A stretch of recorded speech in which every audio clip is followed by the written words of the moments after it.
Szeth-son-son-Vallano, truthless of Shinovar, wore white on the day he was to kill a king. But the assassination is just the final move in a night that has already gone wrong in half a dozen different directions. 5 prologues later, we can finally put those viewpoints together and see how a treaty feast became the point where the Kholins, the listeners, the Heralds, and several secret organisations collided. Welcome to Second Breakfast. My name's Lee. Join me as we explore the lore, theories, and biggest questions of the Cosmere, because if I have the questions, maybe you do too. If that sounds like your cup of tea, consider subscribing and joining us for future journeys into the Cosmere.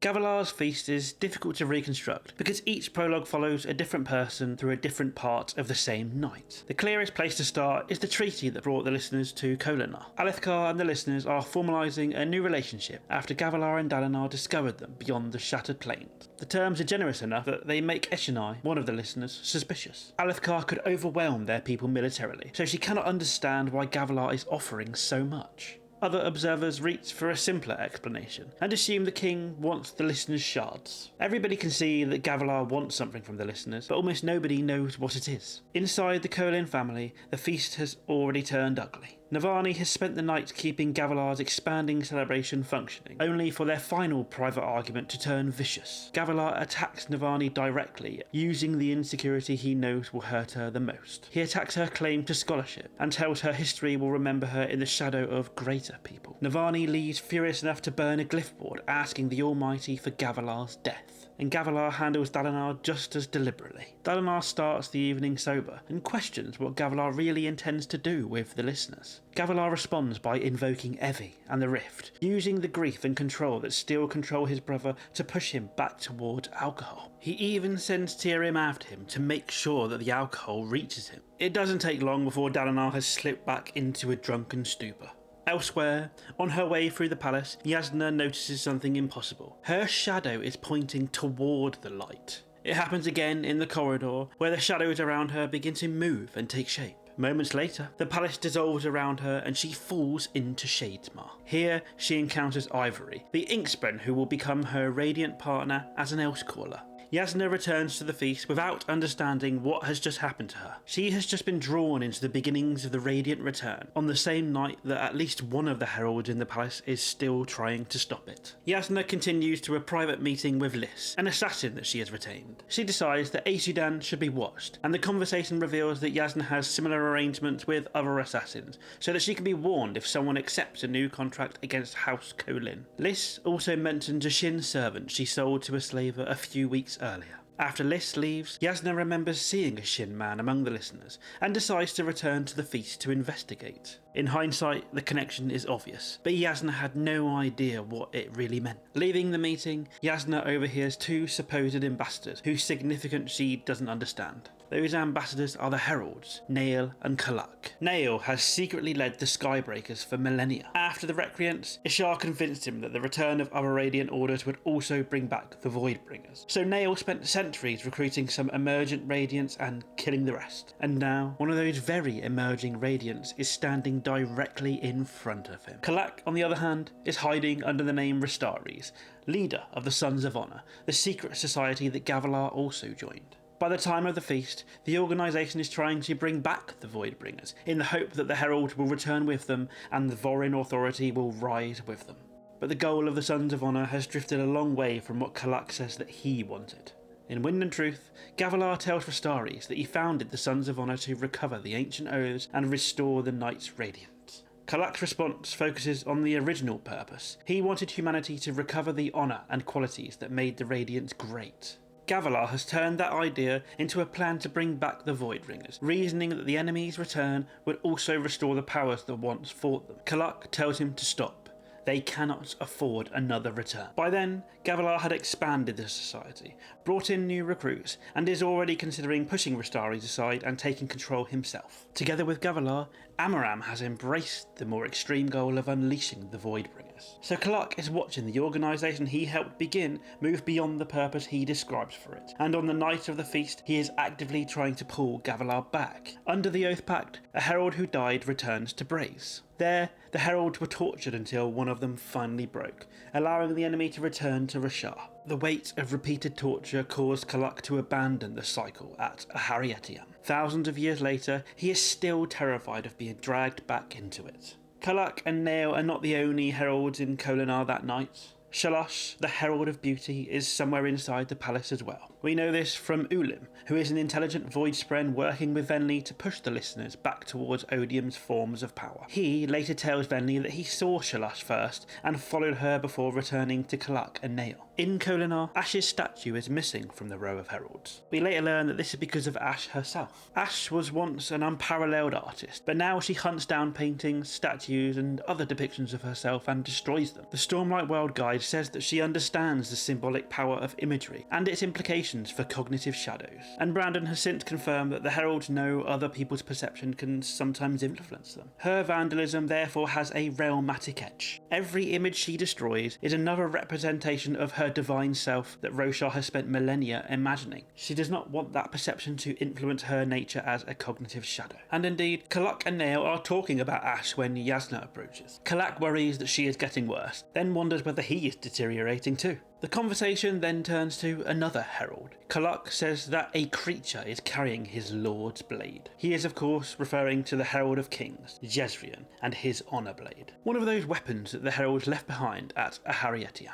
Jezrien himself is also in Kholinar that night, reduced to a drunken beggar at the beggar's feast. Indeed, Dalinar even drinks with him on this very night. Jezrien even quizzes him about the Unmade, noticing the subtle influence that Ner'Gaul has had on Dalinar over the years. But going back to Nale and Kholak's conversation, that is what Jasnah accidentally overheard. When Kholin finally notices Jasnah listening, he panics, realising Gavilar's daughter has just been listening to the secrets about the heralds and their honour blades. This caused him to run away.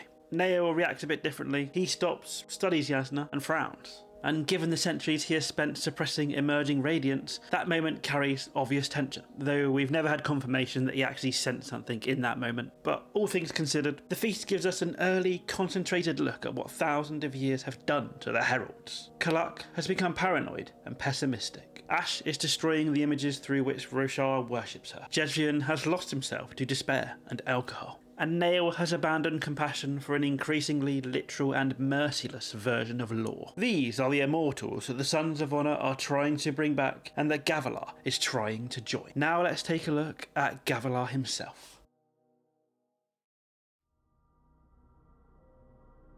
By the time of the feast, Gavilar is convinced catastrophe is coming, and that belief has shaped the secret plans he has been pursuing for years. The Stormfather has been giving him Honor's visions while searching for a champion. These are the same visions later given to Dalinar. Gavilar takes their warning seriously, but he also turns them towards a much more personal ambition. He decides that the right words might allow him to enter the Oathpact, replace a herald, and become effectively immortal. The Stormfather does correct him. He says his task is to find a champion. And he never promises Gavilar heraldhood, but Gavilar has just misinterpreted the real warnings and built an imagined reward around it. And so this means that in his meeting with Rastaris, Gavilar is actively searching for a route into the Oathpact while sitting across from two men who are already part of it. And while Rastaris has been claiming that he is a herald, Gavilar dismisses it as an act to impress the other Sons of Honor. And when Gavilar sees Nale, he notices that the man resembles old depictions of Nale, Herald of Justice. And so even with both of these heralds in front of him, Gavilar rejects the possibility that they are heralds because the Stormfather has already told him that the heralds are dead and on Braze. Gavilar trusts his own understanding of the visions more than the living evidence sitting in the room with him. Gavilar knows warnings of a desolation, an everstorm, and a night of sorrows. When he repeats them to Taravangian, the King of Kharbranth goes pale because his dying mother spoke the same words to him 10 years earlier. Taravangian of course later creates the diagram to prepare for Odium. And by the end of Wind and Truth, the king, frightened by Gavilar's warning, is carrying Odium himself, alongside Honor as retribution. Taravangian's reaction gives Gavilar another reason to take the danger seriously. Gavilar decides that the crisis should arrive on terms that he can use. "I need a threat. Only danger will unite them," he tells Eshonai. He is talking about Alethkar. Gavilar believes his kingdom will fracture back into infighting without a common enemy, so a renewed external war offers him a way to keep the Empire together. The Sons of Honor want the Voidbringers restored for religious and political reasons. Gavilar's own ambition has moved further. He wants the return to preserve the state he built and to give him a route towards immortality. And Gavilar's plan for heraldhood also reveals what he thinks immortality is for. He has no intention of enduring torture on Braze. If he dies and returns there, he plans to give in quickly so that he can come back to Rashar. He believes that immortality would preserve his leadership, whilst repeated war keeps his soldiers experienced. The suffering built into the Oathpact becomes, in his mind, another variable that he can manage. The treaty also serves Gavilar's search for the words. He has been studying surveys of the Shattered Plains and has become convinced that an ancient Oathgate is hidden somewhere within them. If he can reach it, he believes it will take him to the lost city of Urithiru, where ancient records might contain the words that he keeps failing to find. Once the treaty is signed, Gavilar tells the Stormfather that he can use the new relationship to obtain listener guides and push an expedition towards the centre of the plains. That helps explain why the agreement Eshonai found so strangely generous is useful to him. The listeners can give Gavilar something his own surveys have not. A route deeper into territory he believes contains the way to Urithiru, and perhaps the key to the immortality that he is chasing. And the other breakthrough Gavilar is hiding is a weapon. When he meets with Kholin and Nale, he spills a collection of spheres across the table. One of them glows with a dark, almost inverted violet light, and Nale recoils from it. Gavilar tells him that the experiment has succeeded. Kholin, who has just insisted that they cannot afford another return, immediately sees what that could change. If the Voidbringers can be brought back and then destroyed, the old cycle no longer has to continue in the same way. Gavilar doesn't really fully understand light himself. He only knows that it can kill the beings he expects to return, and his thoughts identify the scientists producing it as Vasher, an off-world scholar he has kept from both the Ghostbloods and the Sons of Honor. As we all know, Vasher is a return, and one of the 5 scholars from Warbreaker, with a history that includes the creation of Nightblood. Rhythm of War later gives Gavilar's weapon context. This sphere was anti-Voidlight, the inverse of Voidlight, and it can permanently destroy a fuse, rather than sending that cognitive shadow back to Braze. Years later, Navani and Raboniel learn how to create anti-light for themselves, and that gives Gavilar's treatment of Navania early in their feast another layer of irony. He dismisses her claim to scholarship whilst carrying a scientific breakthrough he barely understands, whilst Navani eventually becomes one of the people who works out how that breakthrough actually functions. But it is this breakthrough that makes Kholin change his position, and while another desolation still terrifies him,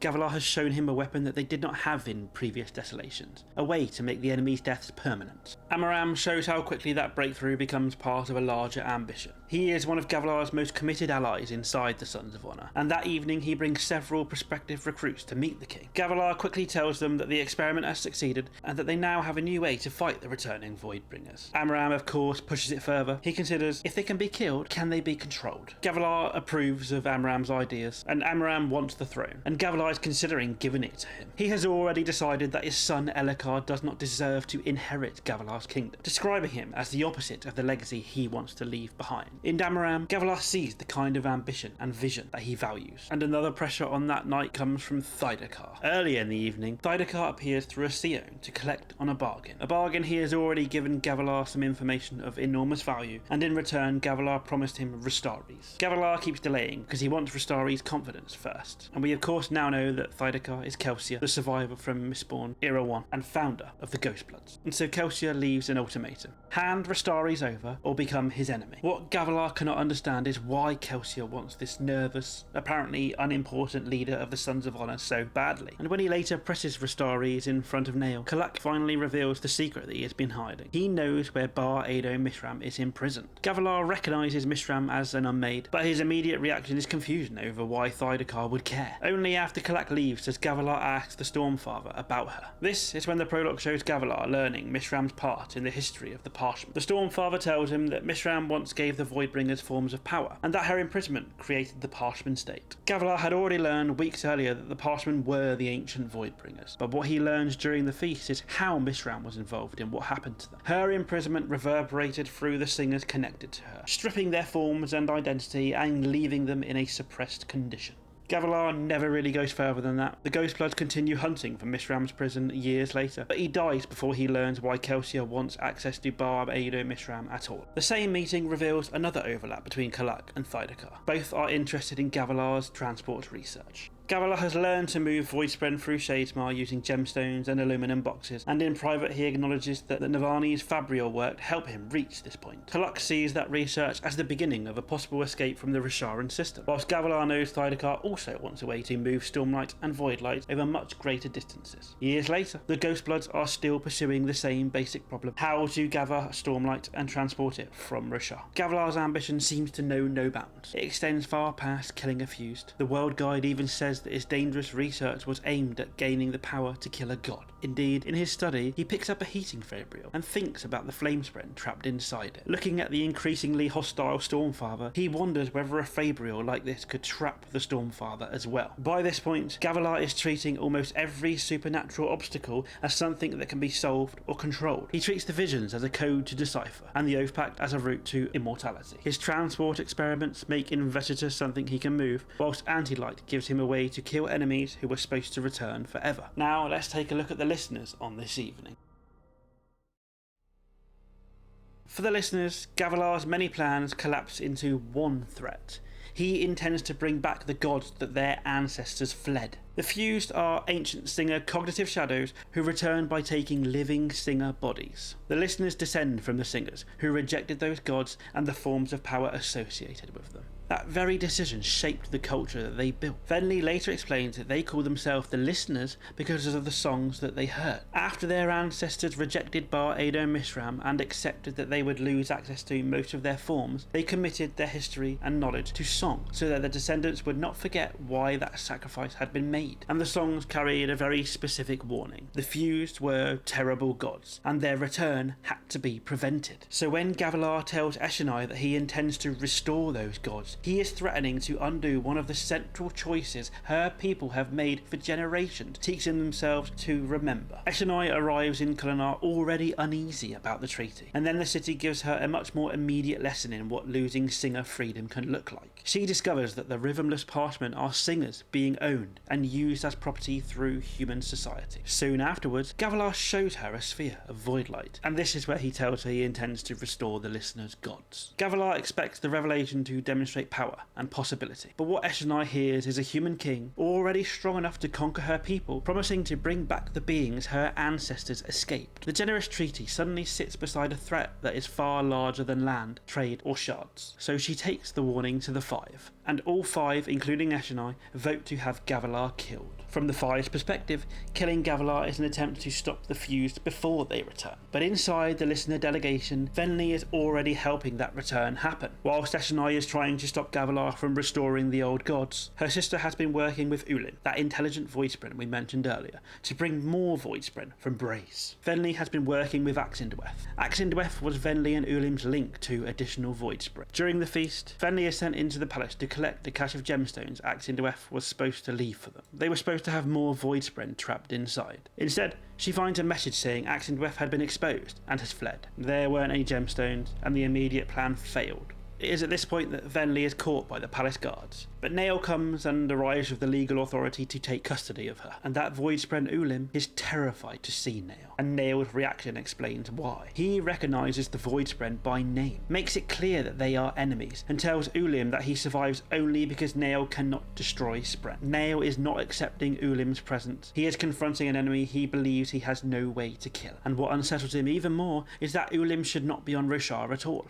Nale knows Tarn is not broken under torture on Braze, so the ancient route that allowed the enemy to return has not reopened. He starts trying to work out how a Voidspren has crossed over anyway. So when Venli points the blame back towards Gavilar, Nale latches on to that explanation. Of course, as we just explained, Gavilar has been seeking powers that Nale already warned him to leave alone, and Ulim's impossible presence looks like proof that the king's experiments are helping the old enemy return. He says the king is planning to betray the listeners and deserves to be stopped, but even here, Nale cannot escape the obsession with law that has come to define him. He has authority to act for Gavilar, yet says he cannot act personally against the king without spending months establishing what he calls the proper legality. Later, Nale tells Venli that a Shin slave is for sale in Kholinar, that the man carries Jezrien's honor blade, and that he is expertly trained to use it. Nale then pardons Venli under Alethi law on the grounds that she has a more important task to perform. He has effectively given the listeners both a legal justification to act against Gavilar and the location of a man capable of doing it. That Shin slave connects several pieces we have already seen. He is the servant List sold a few weeks earlier, and the creature Kholin mentioned carrying Jezrien's honor blade. He is Szeth-son-son-Vallano,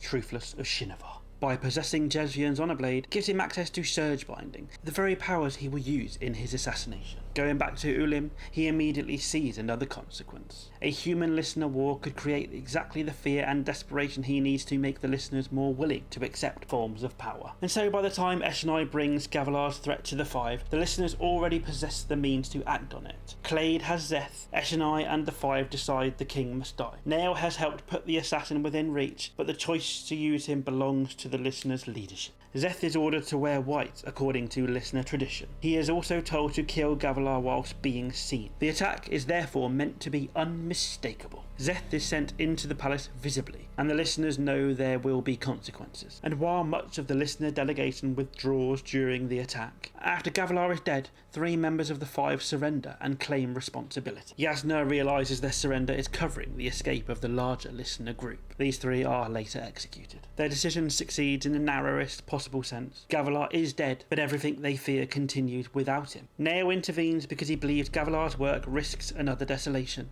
By directing Venli towards Szeth, he helped make the assassination possible. But this murder produced the war that Ulim wanted, and that war eventually drives the listeners towards the forms of power Eshonai was trying to keep away. And at Gavilar's funeral, Alethkar and the 10 High Princes swear the Vengeance Pact and begin the War of Reckoning. If you liked the video so far, like and subscribe so you can be there when the next video on the timeline of the Cosmere goes live. But anyway, let's continue.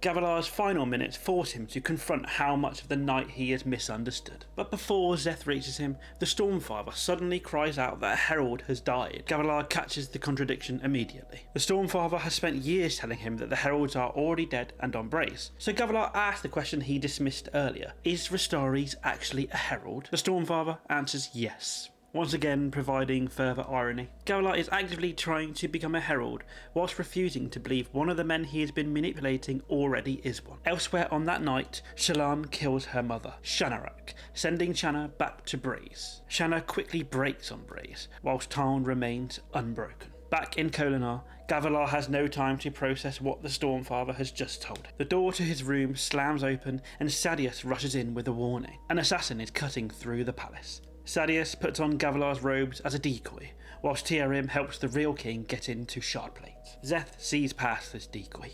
After killing the guards and fighting Gavilar for a bit, Szeth destroys the balcony and sends Gavilar crashing to the ground. Lying broken below the palace, Gavilar tries to explain the attack whilst using the enemies he already knows. His first thought is Thaidakar. You can tell, Thaidakar is too late. As a reminder, Thaidakar had only threatened Gavilar hours earlier, demanding that Restares be handed over that very night. What Thaidakar is too late for is unexplained, and really is still open to interpretation. And Szeth has never even heard of Thaidakar.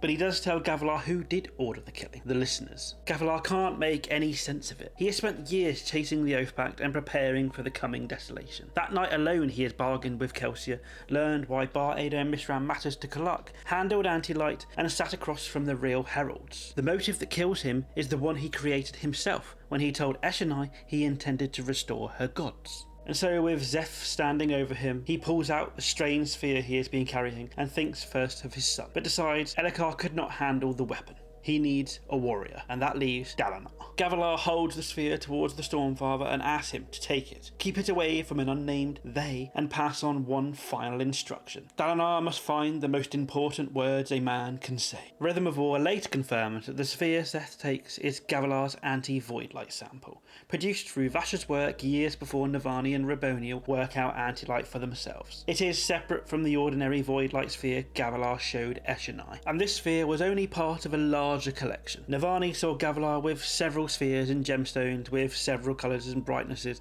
including some with an inverted violet appearance. We can identify the anti-Voidlight sample Szeth carried away, and the Voidlight sphere that he showed to Eshonai, but the rest of the collection is still unaccounted for. Navani even wonders in Rhythm of War whether Gavilar might have possessed Lifelight, although the book never really confirms it. When she searches his pouch after his death, it is empty. Whatever else Gavilar had collected and where those spheres went remains an open question for the back half of the series. The anti-light sphere leaves with Szeth, and Gavilar's final instruction reaches Dalinar. Gavilar has memorised the Way of Kings because the Stormfather told him the words he needs are somewhere inside it, and he spent years treating Noadon's book like a puzzle that will unlock his place in the Oathpact. While he failed, he passes that search to the brother he deliberately pushed back into drink earlier that very evening. Dalinar recognises the message as a quotation from the Way of Kings, the same book Gavilar had been studying before his death. 5 years later, he is still returning to Noadon's words and trying to understand what his brother wanted to find. But Dalinar never discovered the exact word Gavilar was hunting. Instead, Noadon's book leads him to his own answer. Gavilar had treated the Way of Kings like a puzzle, containing a phrase that would make him immortal. Dalinar lets the same book change the way he lives, and eventually concludes the most important words he can say are, "I will do better." Navani also decides what survives of Gavilar. She decides that her children in the kingdom do not need to know what he had become, so she protects the public image of this murdered king. The Gavilar whose death dominates the beginning of the Way of Kings is filtered through a choice made by the woman who had wished for his death only hours earlier. So when you look back at the 5 prologues, every viewpoint leaves something crucial unseen, and those blind spots turn Gavilar's assassination into the starting point for consequences none of them intended. Brandon says that the current plan for books 6 through 10 is another singular pivotal event shown through multiple prologues. This time, a new event rather than Gavilar's feast, obviously. That means that the back half may begin with another scene we think we understand at first, but changes with every book, because Gavilar's feast took 5 books to show us how wrong that confidence can be. To close the video out, what gets me about Gavilar is just how wide his ambition spread, how many people it involved, and that he spent the later years of his life trying to control a crisis he believed was coming. But what destroyed him was his inability to understand how everyone else would respond to the future that he was building. I really enjoyed seeing my opinion of Gavilar change through the books. By the end of it, my opinion of him is that he's manipulative, toxic, power-hungry, dismissive of his own family, and anybody who couldn't really help him. By the end, he got what was coming to him. But I'll leave you with a couple of questions. What was Thydakar too late for? And the more interesting one, for the back half of the series, what event do you think could carry this many competing motives once again? Because if I have the questions, maybe you do too. I'll see you in the next one.